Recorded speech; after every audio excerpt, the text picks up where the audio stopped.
What's going on, ladies and gentlemen, boys and girls? Welcome back to another video. I guess we can call it. It's a video. Yeah. Welcome. So I've got a few videos coming up. Hopefully I can find the editing software. I've been grinding my absolute bihonies out in the gym. I've got an inter club in a week's time. And yeah, I can't lie.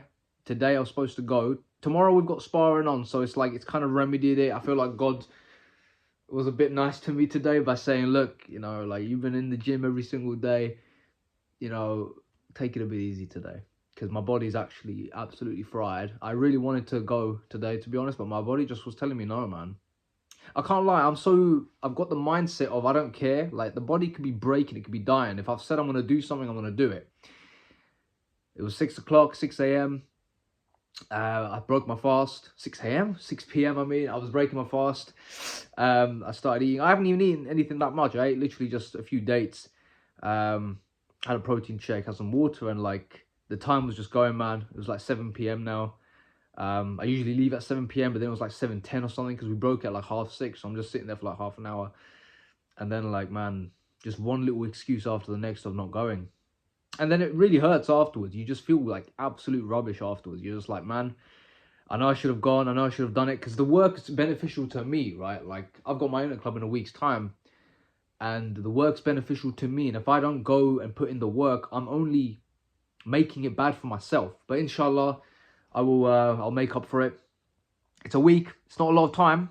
I'm not even trying to let myself off the hook. I'm not. I've already punished myself. I've said I ain't going to have any chocolates today and I'm going to go to the gym later on. And yeah, I've already set a nice little punishment for me when I'm in the gym, so that's going to be a good one. But the thing is, discipline's important, man. Obviously, listen to your body as well. Like, listen to your body. I've been training every single day in the gym this week. And that's probably the first time I've done that in my life. The consistency does pay off, by the way. Do you know what? This is the thing, right? So I've already made that first aspect of just make sure you're disciplined and you stay accountable to yourself, because the discipline pays off. Okay, the discipline pays off. Now, what do I mean by the discipline paying off? I mean, you've heard it a million times before, right? You've heard the idea that you should be consistent. You should always be consistent in what you do and choose the delayed gratification over the short term, right? You've all heard that. That's nothing new. But man, it's so much deeper than that. I mean, it's so much simple. It's simple. It's that simple. But it's also so much deeper than that. Because it's like, dude, that goes for everything in life. Everything. Everything. Like, I've been just going to the gym every single day, okay? And what have I been doing? I've been running, like doing proper long runs, and I've been hitting the bag for just endless rounds, okay? Just really smashing that bag out and working on technique, working on being relaxed, working on focusing on what I'm going to do in the fight. But the reality is, even just doing that and just being intentional with my movements, I'll say that again, even just being intentional with my movements paid off so much, because then when it came time for training in the gym, right? So let's say I'm training on a bag in my own time, and then I go and do my 1 hour class, which is nothing, by the way. But let's say I go do an hour. Like, that hour is so much easier because I put in 2 to 3 hours of work of my own time. When I go into the gym and I'm sparring with people, the sparring is endurable now. It's something I can do. It's not something that is... It's still difficult, don't get me wrong. It still challenges you. It still pushes you. You've got to be pushed. But, like, I can actually focus more on technique and execution and focusing on what my opponent is doing, as opposed to just pure survival. How do you work on your survival skills? Well, obviously, look, if you're sparring and you're fighting, survival skills are going to be built by sparring. You've got to spar, right? But how do you make sparring easier? You spar, obviously. However, here's the caveat. And this is what the people in the gym are not going to tell you. Or at least the competitors, the dominant guys, the winners, they're not going to tell you this. What makes sparring easier is doing work outside of the gym.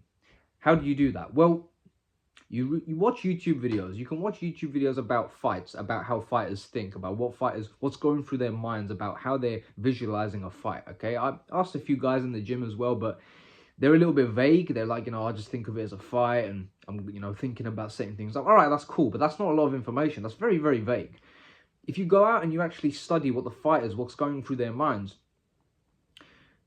you get a picture as to what they're thinking about. And it kind of boils down to you training in your own time, and then when it comes to the fight, you kind of let go and you're just 100% focused on what you want to do. Your intention is to beat the other guy. That's all you're focused on. You're focused on beating the other guy. That is the goal. That doesn't mean you spaz out and you start just going crazy. That doesn't mean that you just start losing your nut and you start scrapping the guy. Although guess what? Sometimes you have to scrap. Sometimes it's a fight. Other times it's Muay Thai or boxing. And there is a difference between the two. I'm a newbie, by the way. I'm still a newbie. I've been training for 4 to 5 months. Alhamdulillah. And I set myself the goal of being here for 6 months. It's now March. I've got an inner club coming up. I'm on track. Alhamdulillah. I feel really guilty about not training today. But I have been putting in the work this whole week. It's not enough. I'm gonna be real with you. It's not enough. It's not enough. Like, seriously. I know how much more I've got to give. So I know that if I went today, it would have just been 1% more in my favor. But alhamdulillah, I'm going to make up for it somehow. And tomorrow we've got a lot of sparring. So I'm going to stay for the full 2 hours. I'm going to spar my ass off tomorrow. I don't care how much I get beaten. I need to work on lots of stuff. So today's running. And then, yeah, anyway. So look, this is the background work, the background planning that we do. And then when we're in the gym, when we get on and we spar or we train with the other guys, all the work that we've done in the past or in all the work we've done in our own time, it's going to show. So like when you're doing those runs and you feel like slowing down, that's mental weakness that you're cultivating. Okay? That's mental weakness because look, the mind is telling you, I want to give up. Oh, I'm tired. You have to push through that.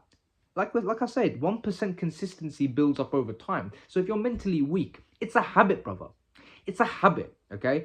I used to speak a lot about NoFap back in the day. And I credit all of my growth, progress, and everything to NoFap because my life was wasted. Like for years, bro, I wasted my vigor on that stuff, on PMO, right? Like I didn't build myself. The biggest loss was building my skills, my mind, and building my vision. I didn't do that during those years because I got sucked into the instant gratifying principle of PMO. That's why it was evil.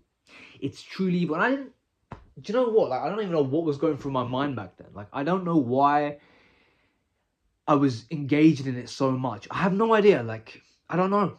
I guess I didn't really realize what the purpose of life was. I think it really was that because I didn't know that true glory, true victory, true fulfillment, true well-being comes from hard work. I didn't know that. I don't know why I didn't know that. It's such a weird, like, common sense thing, but I didn't know that. I really didn't know that, right? Like, you know, it's so easy to compare yourself to somebody else, right? Let's say that I know someone in my life who's very successful socially, okay? And I'm looking at them, I'm like, wow, like, they're so successful socially. Now, I'm disbarring the fact that they are, you know, that they're an extrovert. I'm disbarring the fact that they are inclined that way, that they're wired. Their particular wiring is to acquire social status. Like that's what their wiring is. That's what they really want out of life. That's what they believe is the purpose of life.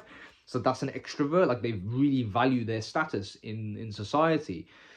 I value my status in society as well, but it's more to do with the work that I'm producing and the value I bring to society more than just status. Pure status by itself isn't something I'm driven by. I'm driven by status alongside with the particular work that I'm doing. And I'm being honest with you when I say that. I'm driven by status, but to do with a particular work or a particular skill set. And it's so important to know yourself. Because as human beings, we're all driven by status to some degree. We're all driven by power to some degree. We're all driven by these things. Obviously, don't forget God. We're driven to please God as well. And the more you submit to God, the more you will figure out your life's purpose. Seriously. The more you submit, I'm going to repeat that one more time. I'm a Muslim. So I'm speaking to Muslims and religious people, but I'm also going to speak to atheists as well because, well, I guess an atheist will say, well, there's no God. And to an atheist, I will say, well, you still worship something. You still have a hierarchy of values. You still have the highest operating principle that is probably good because it's not going to be bad, is it? It's not going to be bad. And if it is bad, you're not going to think it's bad. You're going to think it's good because human beings do not do things that are bad willingly. Right? Goes right back to Socrates' argument in one of the dialogues in Plato, which I should bring up, but I don't know. But it's a general principle anyway that he was known to be speaking about, which was human beings do not voluntarily do bad, right? The only reason we do bad is because it's a corruption of the good, because we are designed by nature to aim for the good. If we do not aim for the good, it's because we've misplaced the good with another object, which we think is the good. We think it's good for us to do such and such, but we don't really realize that we're cutting ourselves a deep well. It's a bit like, PMO addiction. At the time, I thought it was good. At the time, I thought it was a good thing to do, right? I think there was a deep part of me that knew what I was doing was wrong, 100%, but I didn't know what else to do. I didn't know what the alternative was, right? I didn't have any guys. I didn't have an older brother, for example. I didn't have someone to tell me, hey, bro, like, you need to be working on this and this and this and such and such. You need to be preparing yourself. I was kind of left to my own devices. I was very studious, so I was good at my studies. So that's kind of like, I kept my parents off my back. My parents didn't really pay attention to me because they were like, well, you're doing well in school. You're not getting in trouble in school. So I guess we don't really need to worry about you.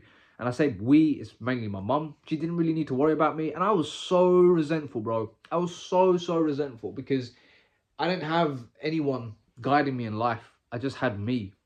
And yeah, I didn't take responsibility, man. I didn't even know what the hell I was doing. So I didn't realize that hard work was what I needed to be doing in those years, building myself up. And it doesn't help that I went through some trauma. And then I was in a friendship group of people who were quite a bit toxic, and I didn't develop any self-confidence within that group because they just always, just basically shitting on me. So I didn't get out of that roster. I didn't get out of that dimension that I was in. I didn't get out and see a potential way out of the situation I was in. It was a very bad place to be. So I was stuck there for years, and it's weird because then I would have other friendship groups, right, who were good to me. They were nice people, healthy people, positive people, people who were successful, people who were doing stuff with their lives. And I'd chat to them because I've always been a bit of a social guy, or at least I've been amiable with everyone. I've never been someone who's just always been a shut-in and never spoke to everyone. I kind of spoke to everyone, but I was stuck within that little toxic hellhole. And I thought that they were good people. I thought that they were people who meant well to me. And this is the first illusion that I was under, which was thinking that everyone's good and has got your best intentions at heart. That's very naive. That doesn't mean don't be a good person. You're a good person, my friends, because being a good person is good for you. There's a few videos out there that I've seen so far, which is, screw being good, man. Being good is for weak people. That's the biggest load of horse crap I've ever heard of in my life. I can easily see why you could think that way, why being good is a weakness. But that's because you don't realize that being a good person is good for you. It's good for them. Being good to your fellow man is good for them, but it's also good for you. It gives you healthy self-esteem because God, or the universe, or your nature has designed you to be altruistic. It's designed you to be someone who is self-serving. Not self-serving, selfless serving. It's designed you. And I'm a very self-absorbed guy. I'm very self-absorbed. It's the most pathetic trait of all time, believe me. But I'm very self-absorbed, and it's something that I have to work on a daily basis, bro. Like, it's hard because it doesn't serve me. Being self-serving does not serve you. It actually hinders you. It makes you more pathetic. It makes you more ignorant. It makes you more blind. You're not even open to what you could do in life. You're not even open to your abilities because you're so shut in your own self-concept. Really, meditation here and not thinking about yourself, negating the self is so important for growth. Seriously, it's so important for growth. It's how you overcome negative thoughts. It's how you overcome trauma. It's how you overcome anything really that was negative in your life by saying, okay, that was the past. This is the present moment. Now what we're going to do going forward, right? Like, we don't focus on the past too much. We focus in the present moment now. But anyway, I'm going through so many different bloody topics and tangents right now. A bit like Jordan Peterson, who I do love. I do love that guy. But we were talking about something, and I've gone completely off topic now. I was talking about discipline, right? It pays off, bro. It pays off. Seriously. My worst fear is to end up like Cain. I've ended up like Cain a few times already in my life, by the way. Okay? Where I was the bitter, resentful person and that there was somebody else who was getting what I wanted. And I'm looking at God and I'm like, why? Why? Oh, why, God? Why have you done this to me? Ignorance, complete ignorance, right? Because reality is fear. Reality is fear. God is fear. There are people out there who are going to say life isn't fair. There are people out there that are going to say that life is unjust and that God is unjust and God allows evil to take place. And no, the evil that we do is because of us, right? And the evil that comes your way is because of human beings. It's not because of God. God didn't design evil, right? Well, we could argue that he kind of did, but anyway, I'm not going to go into that. The reason, evil right there makes you a stronger person anyway, okay? If evil didn't happen in my life, I would not be on the path that I'm on right now. If evil didn't happen in my life, I would not be the man who's making these videos trying to educate you guys about maybe not making the same mistakes as me or trying to be somewhat of a guide, right? I'm not going to pretend I'm any soothsayer. I'm not. I'm going to tell you that right now. I am not. However, what I will say is that I've gone through certain experiences in my life. I do have a gift for speaking and I do have a gift for insight, okay? I think everyone has a gift for insight. Everyone's got insights to tell. I have a gift for that and I like to do that anyway. So I like to speak about them. Maybe some people don't like to speak about them, but I know I like to speak about them. So that's why I'm talking about these things in this video. And what I'm trying to do with this channel and this video in particular is to illuminate you guys on certain things that if you continue doing them, you will end up in a place where you are like Cain, where you're a failure. And you don't want to end up like that, okay? Like I'm 27.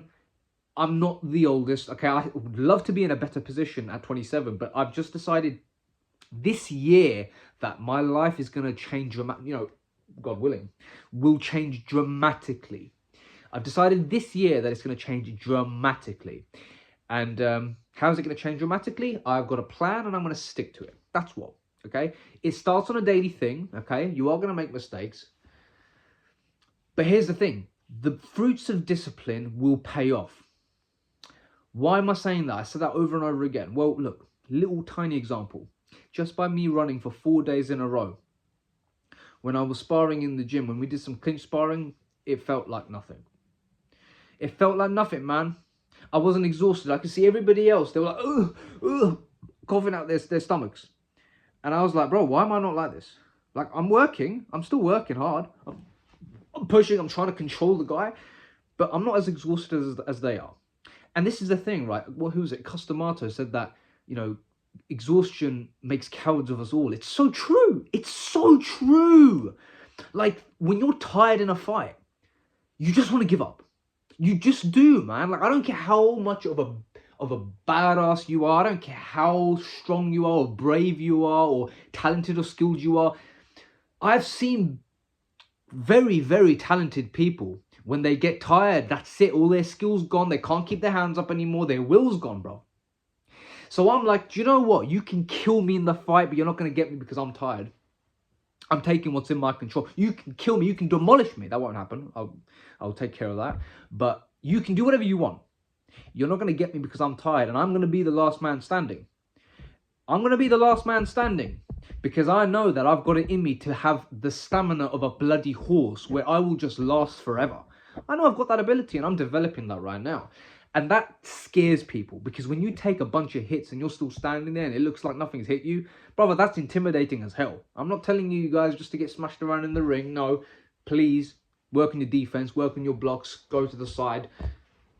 Don't want to just go to the side. Obviously, catch the damn kicks, check the kicks. Make sure you're throwing your own combos. Look for openings, all right? And again, I'm still a newbie, man, so I don't know what the hell I'm talking about. But this is just the little learnings I've learned so far is work on what you can. Seriously, work on what you can. And if you've got a strong suit, work on your strong suit. Everyone says work on your weaknesses. You should work on your weaknesses. You absolutely should. Like my left kick or my lead kick, or the switch kick was worse than it is now. It's gotten a lot better. Just by showing up every day and practicing the damn thing with intention. So now I'm like, when I'm standing here, sometimes I throw a lead kick and I'm like, oh, that was pretty good. 4 days of training. 4 days of training. Imagine if you did this for a year. Imagine if you woke up with that same intention every single day. It's doable. You can do it. But you need to want it. You need to want the thing that you want. If you don't want it, you're not going to put in that intention, that focus, that drive isn't going to go into your craft. And this is why I've made 2 or 3 videos on this now. And I want to keep talking about it. Lust for women is the biggest deception of all time. Because that energy, that fire, that drive, it's meant to go into your craft to be great. It's not meant to be gone into chasing women. You can use that energy to chase women, and you can get pretty good at chasing women, and you can get pretty good at being a PUA or whatever you want to call it. But you will be a bloody loser when you're 30.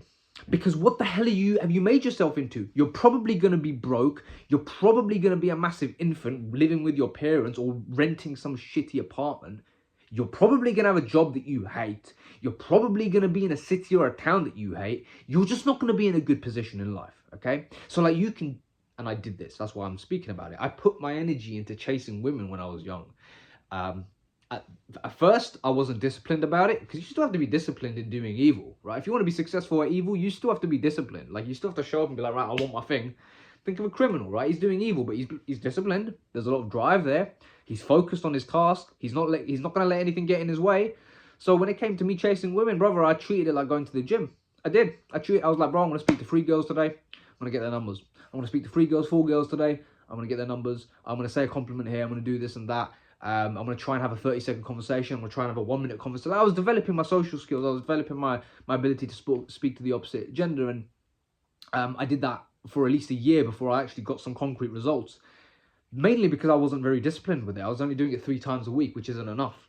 Like it's like going to the gym, or it's like Muay Thai or whatever. Like a skill set that you're shit at, or when you start out anyway, you need to be focused 100% on it so that you can get the leg up on the competition. So you can at least get to a standard where you are okay and you're dealable, and now you can build on that foundation. If you don't do that, you're just going to be lagging behind everyone else. 3 times a week, if you're 27 and you've never done Muay Thai before, is not enough. Is not, unless you just want to make it a pure hobby and it's nothing else to you and you don't want to be excellent. 3 times a week will work out for you if it's for 1 hour session, which is nothing. 3 hours is nothing. 3 hours a week is nothing. That won't even build up. That's like doing nothing. You won't see any progress with 3 hours a week. I guarantee you. You won't. You won't. 3 hours a week is nothing, man. Most gyms do 2.5 hours at least per session. Okay, my gym does 3 hours per week. That's not enough. You're not gonna make any progress doing that. Thailand, they train 2.5 hours in the morning, 2.5 hours in the afternoon. 6 days a week. 3 hours is not enough a week. You won't make no progress. Jiu-jitsu, same. Like, if you want to get better at jiu-jitsu, it's like the principles of success are the same thing, right? Like, and this is the worst thing about me, is because I know this stuff. So if I don't do it, it's even worse. It's even worse because I know how to get better at things. It just takes everything you bloody got, man. Everything you've got. You've got to be focused and driven on that and not give up. All right, so that's why I feel really bad about not going today. But you know what? I could beat myself up for it, but I'm not going to. I'm just going to let it slide and say, okay, it's a rookie mistake. It's my first week being consistent in this thing. So even though it hurts, I'm going to make up for it tonight. And I've got sparring tomorrow. So I was going to do sparring today, but we're going to do sparring tomorrow anyway. So that's the only kind of exception I've got to not going to today's free or open. It was an open mat, but I wanted to get some practice in anyway. But yeah, like, again, everything you've got needs to go into your craft. Kind of like the pissed off energy is going to be speaking a lot as well, to be honest. Everything needs to be going into your craft. If you want to be excellent, you do have to put everything into it. You've got to be thinking about it. When you're chasing women, how are you thinking about your craft? You're not. You're thinking about women. You're thinking about, when am I going to call her? How long should I wait before I call her? I got her number yesterday. I'm going to wait 23 hours and a half before I give this chick a call. And then I'm going to see, what the hell, who does this, bro? Like, women want the guy who is actually successful and driven and is going somewhere in life, right? Because obviously if he's going somewhere in life, she's now going to have a better life. This is the operating principle behind women. There's guys that say, oh, it's all about looks. Bro, get a life. Your ancestors were warriors, killers. They built businesses. They built entire cities. Like, I look at it like this. Look at a bunch of millionaires all sitting there in their life. And then you've got beautiful women sitting around them, okay? And the women are all relaxed and carefree because they know that they're living in a kingdom. Everything's been taken care of. Women get to enjoy the fruits of the labors of men. We work. Women enjoy the labors of men. Okay, that's how it's always been. That's why women are driven to go towards alpha males, because alpha males are what? Driven, focused, assertive, confident, powerful, skilled men, leaders. Okay, they can influence other men as well, which is a very, very powerful trait. And it's like, if you seriously believe, like it's a belief thing. If you really believe it's all about looks, you are pathetic. You've lost the plot. You've actually just assigned yourself the lowest of the low standards, and you believe that you have nothing to offer in the world apart from your looks as a man. Like, this is feminine thinking, by the way. This is how women think. This is not how men think.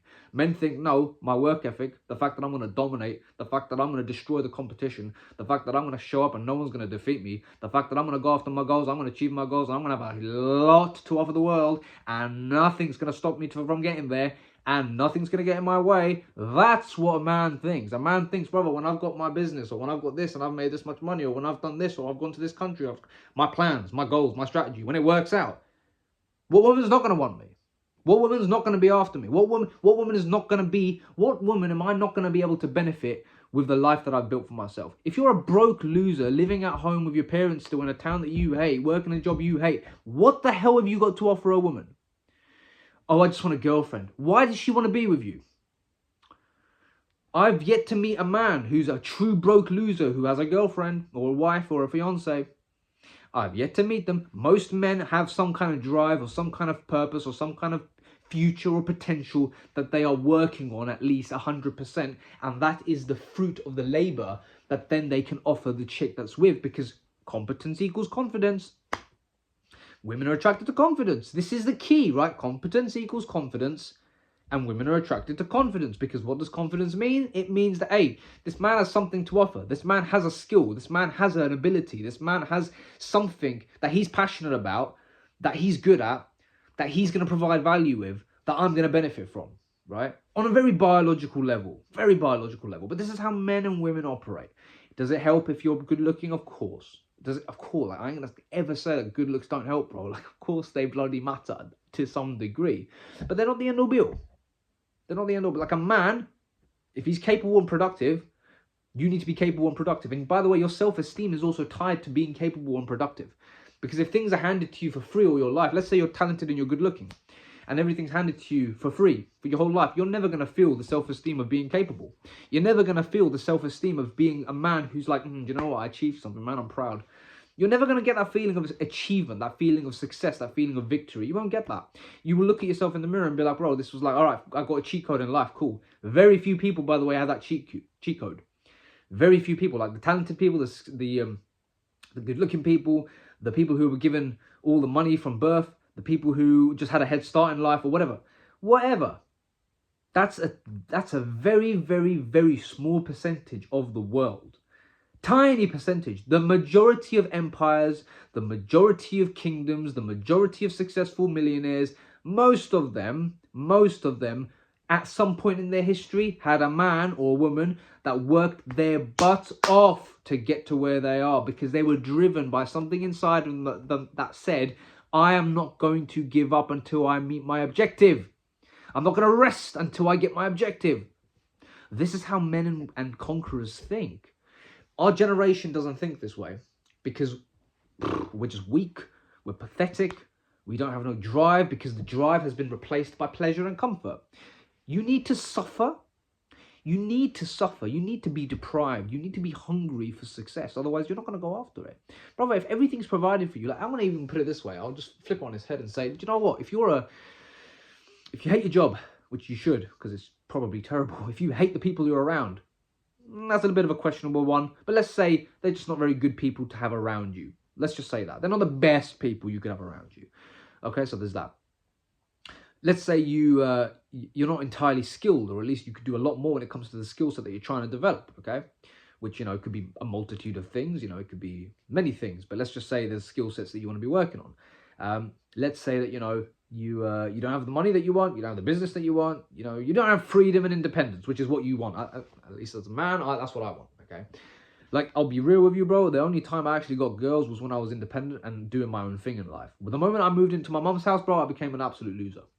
Alhamdulillah, all praises be to God for making that the case, because otherwise I'd stay at home for the rest of my life, right? But I'm not doing that anymore, because I know that if I stay at home for the rest of my life, I will be a bloody loser. I know this. So I'm not going to do that. I know that I need to leave this bloody place. I have to get out. I can't stay in this home forever, because it's comfortable. Everything's provided for. It's like, yay. But it's horrible. It kills your soul. So discipline equals freedom. Jocko says this all the time. So does Jordan Peterson. Discipline equals freedom. And it goes for everything, right? I don't really believe in waking up early too much. I mean, I hate waking up early, so maybe I should start waking up early. But really, the work just needs to be done. The work has to be done. And I guess if you wake up early and you put in the work, you kind of like check it off your list, and it's like you can rest the rest of the day guilt-free. So I guess that's the one benefit of it. But really, just get the work done, man. You know the work that needs to be done in order to be great at whatever it is that you're doing. You know the work, you know the hours you need to put in, you know the craft, you know the excellence, you know the mindset, you know the intent. Like, you know the work that needs to be put in. If you know what you want, you know what you need to do. You do. And I know this, because there's been areas in my life where I did not have the thing I wanted, but I got it through pure drive and determination, by the way. I was determined not to give up on my goal. I was determined, like, I'm going to say that again. I was determined not to give up on my goal. There's two things. There was one time where I wanted to date a girl and I ended up dating her. And there was one time where I really wanted to date her and I ended up dating her. And then there was another time where I wanted a job and I got that job. Because I wanted that job. I didn't want any other job in the world other than that job. And I got it. Even my mum was like, you know what, like, you got the job you wanted. It didn't look like you were going to get it. It really didn't look like it, but you got it. You were successful. Got to hand it to you. And I was like, for my mum to compliment me, because she don't compliment me that much, but for her to compliment me, that meant a lot, man. That meant a lot. So I want to say it like in multiple dimensions, like,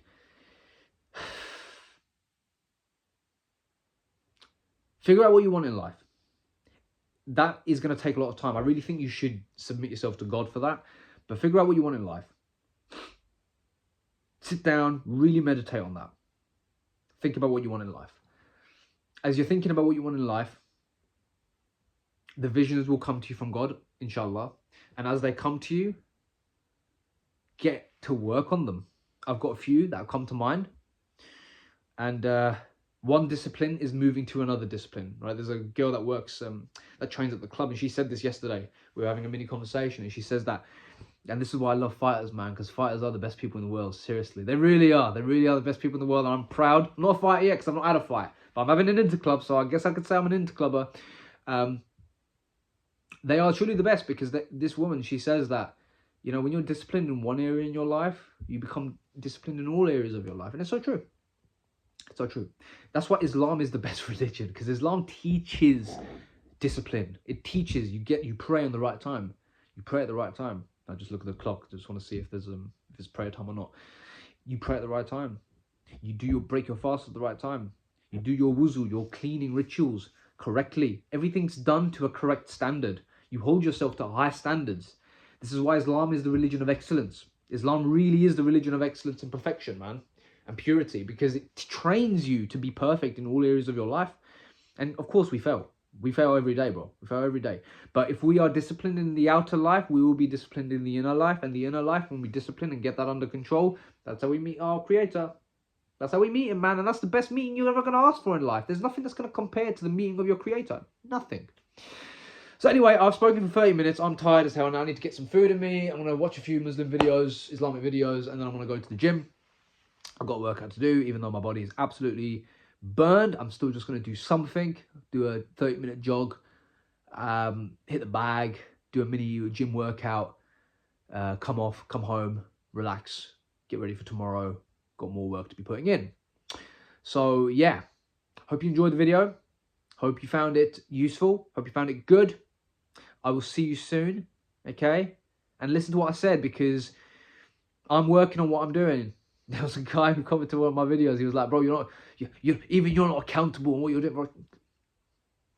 Bro, I'm working on myself. I'm on my journey. I'm doing what I'm doing, all right? Stay in your lane. Seriously, stay in your lane. Work on what you're doing in life. Be the best you. Don't bring other people down. It's the worst trait of all time. Being a hater is literally the hallmark of a loser. Trying to bring someone else down for the work that they're doing is just so terrible. But I ain't going to give energy to haters. I'm going to give energy to the love and the positivity that I have gotten in the past, and to the guys that actually want to improve themselves. So, you know, like, be accountable. I'm making these videos because it documents my journey and all, but really you shouldn't be speaking about your journey. You should keep it to yourself, keep it simple, keep it personal. And then when you have results, when you start increasing, when you start improving, when you start seeing the fruits of your labors, then you start sharing and see how it happens. All right. But anyway, hope you enjoyed the video. I hope you you got something out of it. Hope some insight was delivered to you, and I will see you in the next one. Okay, peace.